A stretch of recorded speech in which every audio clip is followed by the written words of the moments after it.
vamos a hablar de transporte, pero sobre todo en medio de esta alza del combustible que ha llevado a distintas agremiaciones transportistas pedir al gobierno nacional una asistencia que ha sido aprobado por el gobierno y se evalúa el mecanismo para dar el apoyo en la brevedad de lo posible en medio de un nuevo anuncio de un alza para esta semana. Pero en medio de esto está el clamor de siempre, de años, de los usuarios que demandan que mejore el sistema de transporte, que continúen los planes de modernización que algún día iniciaron en este país y que se han quedado a la mitad. Porque hay que decirlo así. Yo quiero agradecerle de hoy la más cordial bienvenida a Nicolás Brea, director de la Autoridad de Tránsito y Transporte Terrestre, que nos acompaña esta mañana. Director, qué gusto tenerle con nosotros.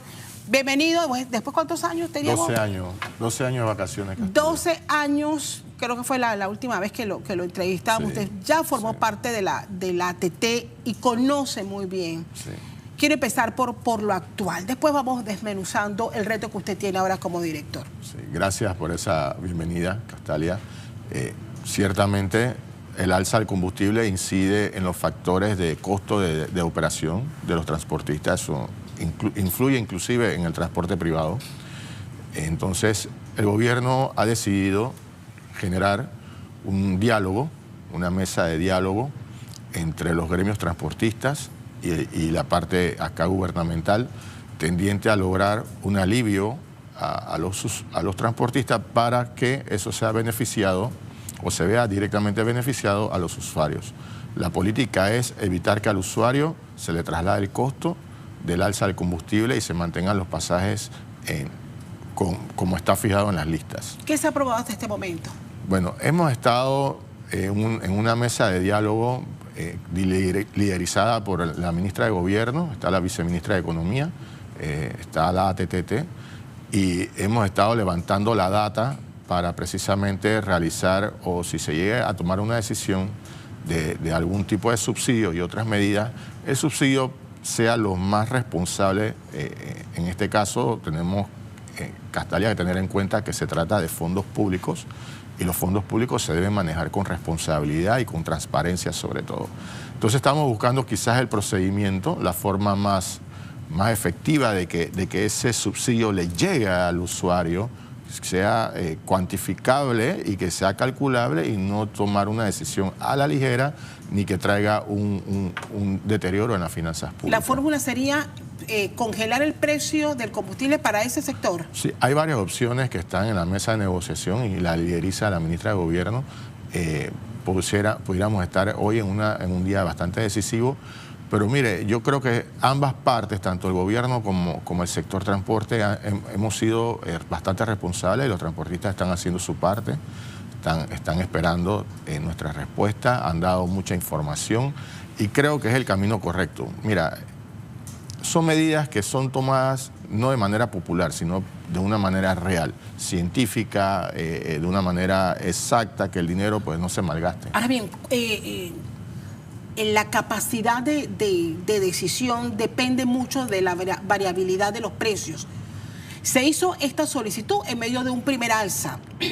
Para esta semana se espera un nuevo alza. O sea, ¿cómo van a ser los cálculos tomando en cuenta que estos precios están tan volátiles? Bueno, yo no soy mucho de números, pero sí te puedo decir que el combustible tiene factores mundiales que inciden en el alza, o en su precio, perdón. A veces alzas, a veces baja. Lo que estamos haciendo es una cuantificación con cifras probables para tomar una determinación. No sé, creo que el término correcto es que están haciendo las corridas o los cálculos para establecer eso. Y te reitero, siempre con la responsabilidad fiscal del manejo de la cosa pública transparente y con esa responsabilidad que amerita. Había que determinar cuánto será el costo de ese acompañamiento, pero sobre todo cómo va a ser la fórmula de ese acompañamiento, cómo va a ser el mecanismo. Sí, la tecnología va a ser nuestro mejor instrumento, nuestro mejor aliado para el correcto uso de ese subsidio en caso que se apruebe a través de una plataforma tecnológica donde se va a poder contabilizar y parametrizar el uso de ese subsidio de forma, reitero, transparente y de forma responsable. Ahora bien, estamos hablando de cuántos transportistas. Ahora mismo hay 45.000 transportistas con sus placas de transporte al día, de un total de más o menos como 70.000. ahí incluye el transporte colectivo, el selectivo, el colegial y el de turismo. ¿Ha bajado el número de transporte? Sí, es que hay una digamos, que un rediseñamiento de la oferta en el transporte, sobre todo en el transporte selectivo, que es el que más se mueve, más digamos que hay mayor cantidad de vehículos y esos vehículos están migrando hacia otras actividades, ya sea transporte privado, ya sea en plataforma o situaciones como esa. Eso es lo que nos altera el número. Yo voy a buscar unas cifras aquí que un transportista me envió, porque hay que escuchar a los transportistas. Sí. Ojo, y están invitados. Yo no tengo nada en contra de los transportistas. Esto de alguien me mandó un mensaje con el Nicanor Alvarado que dice que nosotros estábamos plomeando a los transportistas. Yo no plomeo a los transportistas. Yo lo que manifiesto, y se lo digo a usted, que es el que tiene que poner orden en casa, es que en medio de esta crisis que nos golpea a todos, ellos tienen la posibilidad de que el gobierno los acompañe. Pero hay una realidad. Nosotros la semana pasada fuimos a hacer un recorrido al área de Panamá Norte, al área de Panamá Este, donde con mucha constancia se sube el precio del pasaje. Y lo peor de todo es que los transportistas nos los han admitido en nuestra cara. Lo que dicen las señoras que hoy no recoge el transporte porque salió en el noticiero y le pasan factura y no sube esa señora al transporte. Distorsiones como esas se siguen. Entonces, claro que hay una molestia del usuario que dice, bueno, ¿y de qué le vale? ¿De qué vale que nosotros con nuestros impuestos subsidiemos ahora en medio de esta crisis si hay sectores donde siguen prestando un mal servicio y hay un solo director? Definitivamente que usted no puede hacer, digamos que exigir solamente. Usted tiene que también dar las cosas favorables y el gobierno tiene que no solamente darle subsidios, sino exigirle también una contraprestación, en este caso un servicio al usuario como se merece. Eso me lleva al punto de la modernización del transporte. ¿Por qué, Castalia? Porque mientras que nosotros no tengamos un sistema de recaudo, como lo tiene el Metrobús, como lo tiene el Metro, en los transportistas, por lo menos los colectivos más grandes, nosotros no vamos a tener control de eso. Ahora mismo la tarifa se sujeta a lo que el conductor quiera y ponemos al usuario en ese choque con el conductor de tarifa y eso no está bien. Es más, si hubiésemos tenido el recaudo como lo tiene con la tarjeta, como lo tiene Metrobús y como lo tiene el Metro, ahora mismo el subsidio se hubiese podido dar de manera directa contra la presentación de la cantidad de usuarios y lo hacemos mejor y hacemos quizás un subsidio más directo. Ahí podemos controlar un subsidio del escolar, un subsidio de jubilados y podemos controlar un subsidio como este cuando hay un alza del combustible. Mire, por ejemplo, este transportista me decía, en tiempos normales, tanque de diésel, $80. Ahora con el alza con el último, no con el que van a anunciar esta semana, $117. Y la tarifa del transporte público, por tanto, buses y demás, sin revisarse hace más de 15 años. Esa es la contraparte de los transportistas que dicen es necesario, en medio de lo que usted menciona como modernización, revisar tarifas. Sí. ¿Cómo hacemos una cosa con la otra? Bueno, en verdad pasaron muchos años sin que revisaran las tarifas, pero en este momento lo que la política del gobierno y la instrucción que ha dado el presidente de la República es evitar que ese alza se le dé a los usuarios en este momento. Claro. En este momento es como sería como bastante duro el golpe del bolsillo.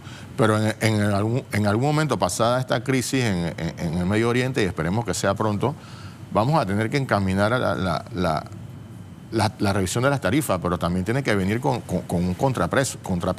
Tenemos que decir, bueno, si yo te voy a autorizar el alza de la tarifa, tú también tienes que mejorar el servicio. Y volvemos a la modernización. Por ejemplo, en el selectivo, no hay manera más fácil de revisar la tarifa que el selectivo cree una plataforma de ellos, ni siquiera del Estado, que ellos la crean y ellos la usen, una plataforma tecnológica de tal manera que ya la tarifa está fijada en ese taxímetro digital y ya sabemos cuánto te va a costar esa carrera, cuánto te va a costar el tiempo de espera o la cantidad de recorrido. Sí. Ese polinomio o esos factores se toman en cuenta y al final te dan la tarifa exacta. Esa es la única manera de que el selectivo pueda modernizarse. ¿Qué espera usted lograr ahora con la responsabilidad de dirigir la TT? Bueno, siempre nos preguntamos por qué no se ha continuado, no se ha avanzado con la modernización del sistema de transporte en Panamá. ¿Por qué el Metrobús no ha podido llegar a otras zonas del país donde la gente merece también un transporte digno? Yo apuesto a la modernización del transporte, pero en esta oportunidad considero que debemos instruir al transportista a que se modernice y no sacarlo del sistema, sino introducirlo a esa modernización. Mi plan, principalmente en cuanto a modernización, es la creación o la que ellos se integren a la administración de fondos en cuanto al recaudo, que es el uso de la tarjeta, y en el selectivo, el uso de las plataformas para todos los selectivos, de tal manera que ellos tengan una tarifa justa, el usuario tenga un conocimiento previo de cuánto le va a costar su tarifa y cuando el conductor le cobre, sabe por qué le cobró eso, va a tener seguridad y confiabilidad porque va a saber quién es el conductor que lo llevó, va a tener una georreferencia y va a tener una identificación plena del vehículo. Esa es la única forma de que el selectivo pueda salir a flote. Siempre van a quedar algunos selectivos que no se van a querer introducir en ninguna plataforma o registrarse porque hay áreas de este país donde se utiliza el selectivo como colectivo. Le pagan $1, $1.25, $1.50 cada uno de los que se monta y se van. Esa modalidad va a persistir porque hay lugares donde esa es la oferta de servicio que se da. Ahora bien, el usuario, yo siempre le manifiesto a los directores de la ATT, y se lo digo a usted con mucho respeto, señor Brea, en muchos años el usuario siente que la ATT no nos representa. Y yo he cuestionado duramente a administraciones de la ATT que yo siempre he dicho parecen ser los administradores y defensores de los transportistas que no les interesa modernizarse. Sí. Y el usuario está allí. Yo pregunto nuevamente, ¿quién representa al usuario en esta ecuación? ¿Cómo ve usted ese vacío que sienten miles de usuarios de este país? Yo lo represento. Mira, la ley de la ATT desde 1993 indica que la función de la ATT es mantener el equilibrio entre el usuario y el transportista para que ese usuario reciba un transporte digno. Más o menos dice la norma. Y eso es el espíritu de la autoridad. Yo te puedo decir, mi papá y mi mamá son usuarios del transporte. Si yo como director del tránsito no hago algo para que a mi papá y mi mamá le vaya bien en el transporte, yo creo que estoy en el lugar equivocado. Entonces, ese es mi plan. Si tú miras al usuario como la persona importante, esos 400.000 personas que se mueven en transporte público diariamente, ese es mi norte. Que ellos tengan un transporte seguro, cómodo, eficiente. Si al usuario le va bien, es porque al transportista también le va a ir bien. Entonces el transportista tiene que ver al usuario como su cliente, como su potencial cliente. Y tiene que tratarlo bien. Y el usuario también tiene que tratar bien al transportista. Mientras nosotros tengamos un servicio digno para el usuario, entonces podemos llegar a decir que hemos hecho el trabajo, Castalia. Bien, hay una pregunta que no quiero dejar por fuera. Usted hizo unas declaraciones recientemente que ha causado algún tipo de reacción en los talleres de revisado.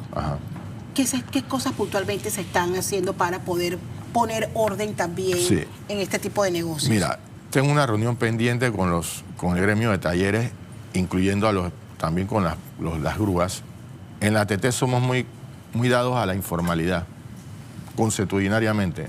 Usted tiene un taller de revisado y le damos una resolución donde le aprobamos el uso de nuestra plataforma y usted hace el revisado y nos paga una cantidad y usted se queda con otra. ¿Qué yo quiero hacer? Yo quiero formalizar esa relación a través de un contrato de concesión donde establezcamos las reglas claras del juego, derechos y deberes, derechos y obligaciones, tanto para la ATT como para el taller.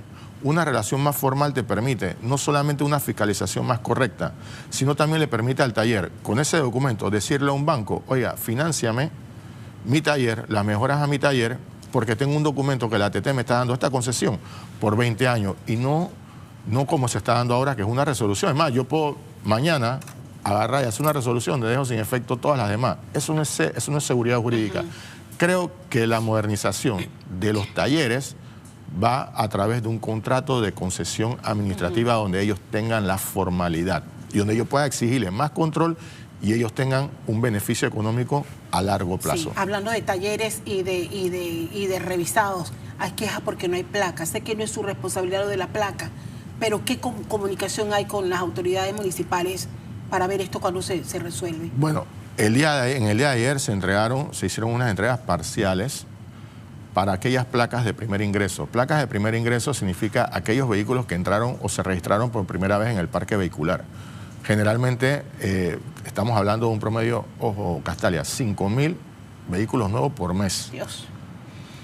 O sea, creo que estamos casi con los 16.000, 17.000 vehículos que están sin placa. La idea de nosotros es un trabajo coordinado permitir o que esas personas que tienen los vehículos sin placa, que lo tengan de la manera más rápida y ya por lo menos lo identificamos. Aquellos que van con su plan mensual de compra de placas, es decir, como tú que vas a comprar ahora tu carro, y por lo menos tú pagas el impuesto en el mes que te corresponde y la placa, tenemos un plan de que en 1 o 2 meses más ya vamos a estar estabilizados. Pero empezamos con las placas de primer ingreso para evitar que esos carros anden por la calle sin placas.